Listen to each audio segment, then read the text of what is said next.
I grew up in a Christian home, but my dad was a Gentile and my mother was Jewish. I think there's identity issues with that. We started attending a Messianic congregation on Saturdays, and that's where I really learned a lot about my Jewish background, my Jewishness. I would tell people I was Jewish, and they would think I was Jewish by religion. I would always have to explain, no, I'm not Jewish by religion. That's my ethnicity. The Christian church, they're so filled with truth, but they didn't understand someone's Jewish identity. It goes back to the big problem that we all face, which is who is a Jew. If we take it from the scriptures, then it's very clear that a Jew is someone who's a descendant of Abraham, Isaac, and Jacob, regardless of what you believe. And that's your identity. So it's an ethnicity. You don't need to practice Judaism to be Jewish. This is where the challenge comes, especially for people like ourselves who it's just one parent who is Jewish and not both. I grew up, both of my parents were Jewish and, was raised in a Reformed synagogue, actively involved, went almost every Shabbat because my parents were plugged in there. And so I always had a very strong sense of my Jewish identity, kind of a pride in my Jewish identity. Ironically, it wasn't until I became a believer in Yeshua that I really began to appreciate why that was important. It was very much a part of me and my growing up and how I saw myself. And I guess the question we should ask is, why is it important to be Jewish at all? Well, that's funny because the woman who witnessed to me asked me why I wear a Jewish star. And I said, because I want people to know I'm Jewish. And then she followed up with the question, why? And I tried to answer that question and got more and more frustrated and defensive about answering because I knew there was a good answer. I just couldn't articulate it and even really understand why that was. Why do you think it's important?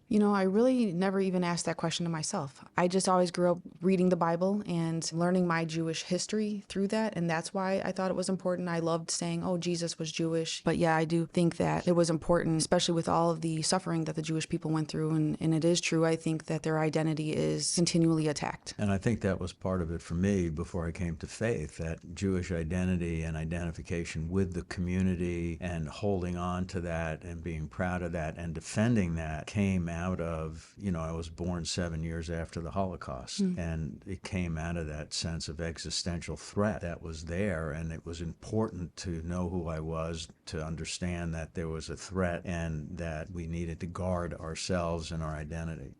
The question of Jewish identity, why would it be important at all? And for me, it was God's faithfulness. Because as you read the scripture, I over and over continue to read that God would maintain for himself a remnant. What does that remnant mean? Jewish people, Israel, that would put their trust in who God is and who he says he is. Right. There are many who may let their Jewish identity go, saying it's not important, and that's fine. I think it's a very personal decision. But for me personally, it's a testimony to God's faithfulness. Right. And so this is why I specifically bring up my children in a Jewish home, which then brings up the next question is, well, what does it mean to be Jewish outside of the land? Great question. I think it differs for different people. I think, a big part of Jewishness for me was New York City, kosher delis, the whole cultural experience of being Jewish. But it was also, for me, in the home. We weren't strict Shabbat keepers, but every Shabbat, we made Kiddush, we said the motzi, my mom lit the candles, and that was part of it. Part of it was just not being like everybody else. Most of the kids in my neighborhood were Irish Catholic. I was not.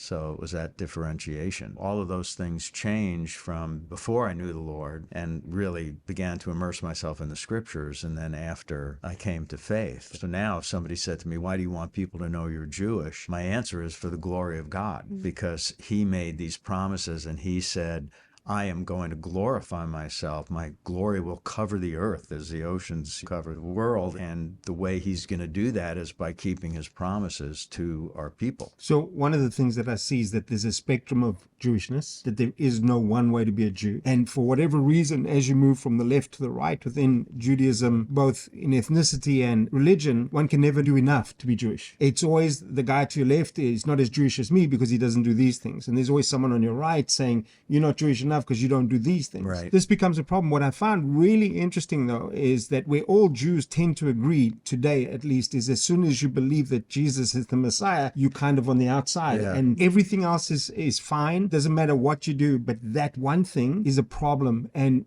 for me, it just raises a very interesting question. Why that one thing? I think that's a great question that people need to struggle with. And I would say that there's a historical factor to that too, because it wasn't that long ago that the church required you to renounce your Jewish identity. I learned later in life that the reason baptism, immersion, was like the line that was drawn by the Jewish community was because in the church, when you confessed Christ and became a Christian and were baptized, you had to renounce your Jewish name. You could never use your Jewish name. You had to adopt a Christian name, and you couldn't keep any of the traditions that were part of your life prior to that. And so the church required you to stop being Jewish. That's part of the answer to the question. Right, and I agree. But I think in all cases, we find that when mankind start to get involved, the issue that we have with what God is doing is not actually with what he's teaching or what he says, but it's what everybody else is doing with it. Right. Right?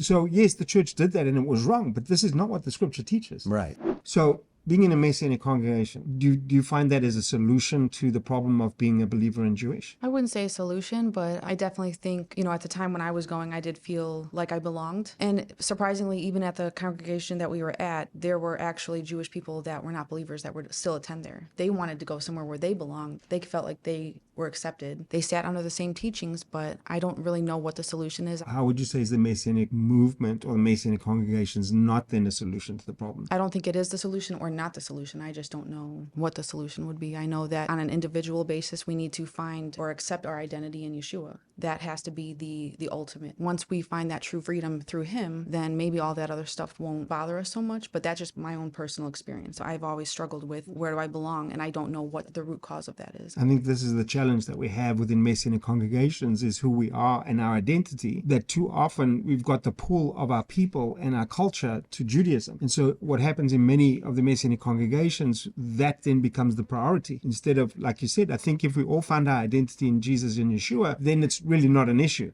But as soon as we start to go, but then who am I according to the people that we belong to, and then we start to make that shift, I think that's when we start to go off track. Right. And now we start to get a pull You start in the wrong thinking direction. sociologically and not theologically. Correct. So sociologically, not theologically. I think that is the key issue. Yeah. What does it mean to be Jewish? Until you really start asking the question, how does God want me to express my Jewish identity that's consistent with his plan and his purposes? It gives you somewhat of a rubric or a grid to kind of run things through. Because for me, there are lots of things that were emotionally meaningful to me because of my Jewish upbringing. I remember the first time I went to a High Holy Day service in a Messianic congregation, and we're singing, chanting things I was familiar with and singing songs that I was familiar with, just soothed my soul in a way that nothing else had to that point. When you step back and look at that, it's really cultural. It's just what culture is important to you and how the culture ministers to you. And my personal view is God gives us a tremendous amount of latitude culturally in terms of how our faith in Yeshua is expressed. And as long as Yeshua is at the center of all of that, and that's who everybody is looking at and moving toward and wanting to please, then you can have any multiplication of different approaches. And also, how much do we actually draw from our existing communities, non-believing communities of Jewish people? I don't think that it's necessary to go and reinvent everything because we are a separate group, in essence, just in faith, in belief in Yeshua. They are the traditions of our people that has been around thousands of years. We're not appropriating anything because we are Jewish to begin with. So I think that we should have freedom to practice the things in whatever way we want to. If we want to light candles for Shabbat, then we should be able to do that. If we want to wear a tallis, we should be able to do that because it is our people. There's no benefit to creating our own thing because it's special, because then we become disconnected from everybody. Right. Well, then when you say I'm Jewish, there's no point of connection. It is through those cultural expressions that identify it. So when it comes to thinking about our identity, our Messianic Jewish identity, and in some cases our Messianic Jewish and Messianic Gentile identity, depending on what kind of background you're coming from, the thing that gives our identity meaning is Yeshua, because it's not until you see who he is and what he's done and what part he plays in God's worldwide universal plan to glorify himself to all the nations of the earth through Israel, that once we see him and we start to live our lives in relationship to him and we start doing the things we do and avoiding the things we avoid in order to please him and glorify him, Him. If it doesn't answer all the questions, it at least gives us a framework out of which to work that is going to be healthy and that is going to produce good fruit in our lives and in our community and people around us.